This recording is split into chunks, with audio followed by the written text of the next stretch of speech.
오늘 하나님께서 주실 말씀은 시편 149편 1절에서 9절까지의 말씀입니다. 시편 149편 1절에서 9절까지의 말씀입니다. 우리 함께 합독하도록 하겠습니다. 할렐루야, 새 노래로 여호와께 노래하며 성도의 모임 가운데에서 찬양할지어다.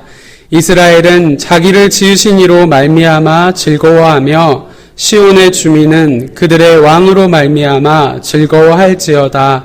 춤추며 그의 이름을 찬양하며 소고와 수금으로 그를 찬양할지어다.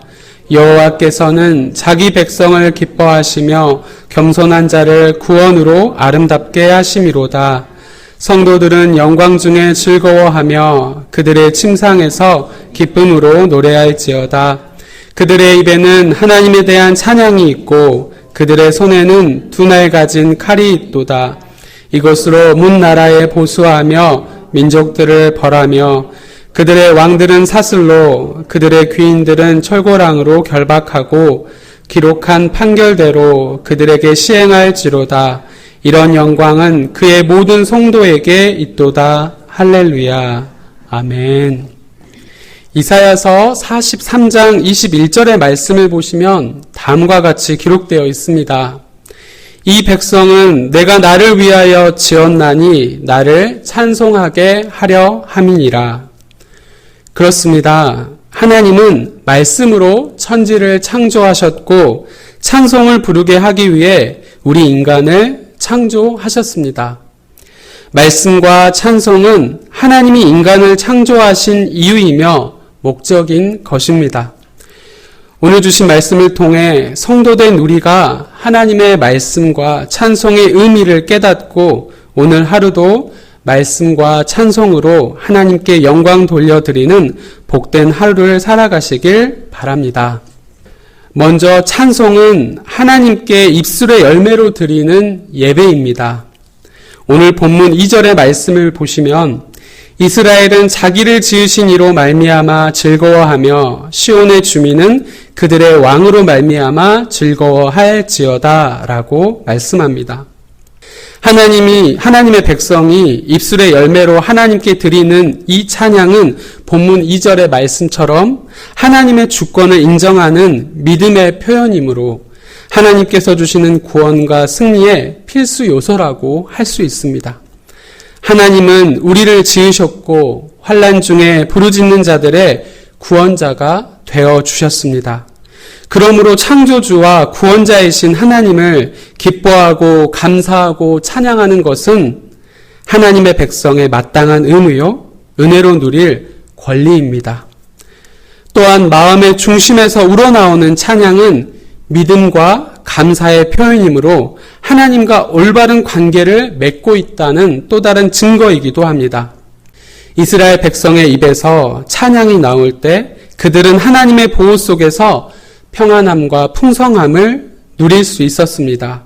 그러나 민수기 11장의 말씀에서 나온 다베라에서의 여호와의 불 사건을 통해서 우리가 알 수 있듯이 그들의 입술에서 찬양이 끊어지고 불만과 불평이 또한 원망이 나올 때 그들은 하나님의 징벌과 심판을 받아야만 했습니다.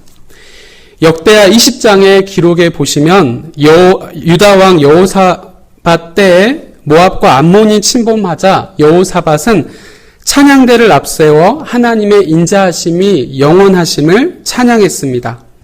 그때 여호와께서 대적을 쳐주셔서 유다로 승리하게 하셨습니다.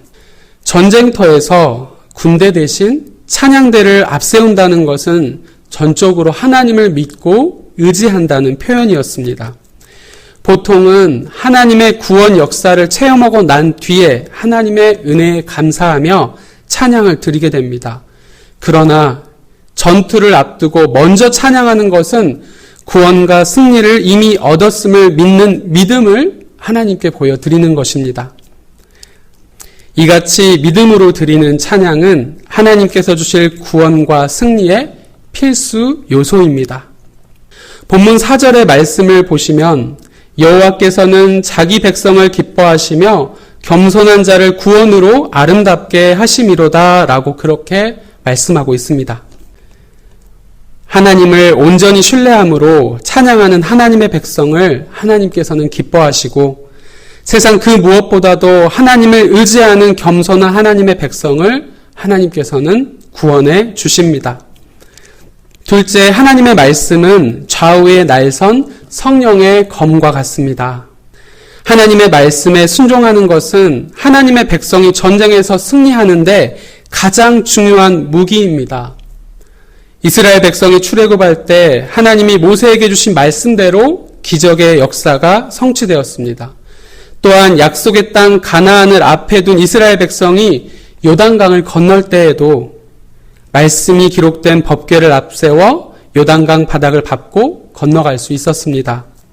그리고 여리고성을 정복하는 과정에서도 하나님의 명령대로 법궤를 앞세워 그 여리고성을 돌고 소리 지르자 성벽이 와르르 무너져 내리는 승리의 역사를 체험했습니다. 이는 이스라엘의 승리가 하나님의 말씀에 대한 그들의 순종에 달려있음을 말씀하는 것입니다. 여호사밧 왕이 찬양대를 앞세워 승리한 경우에도 선지자를 통해 하나님이 주신 그 말씀에 순종하여 얻은 결과입니다. 사도 바울은 에베소서 6장 17절의 말씀에서 에베소 성도들에게 영적 전투에서 승리하기 위해 하나님의 전신갑주를 입으라고 명령하면서 성령의 검, 곧 하나님의 말씀을 가지라라고 그렇게 권면하고 있습니다. 하나님의 말씀은 좌우에 날카롭게 날이 선 어떤 검보다 예리하여 우리의 마음과 생각을 감찰하시는 그런 능력이 있습니다. 말씀의 검으로 우리 속에 있는 모든 죄와 부정함을 잘라버리고 오직 믿음과 거룩함으로 무장한다면 우리는 사탄과의 싸움에서 반드시 승리할 것입니다.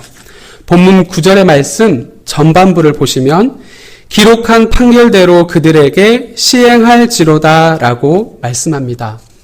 시인이 의지하는 하나님은 기록하신 대로, 뜻하신 대로, 계획하신 대로, 말씀하신 대로 행하시는 신실하신 분입니다.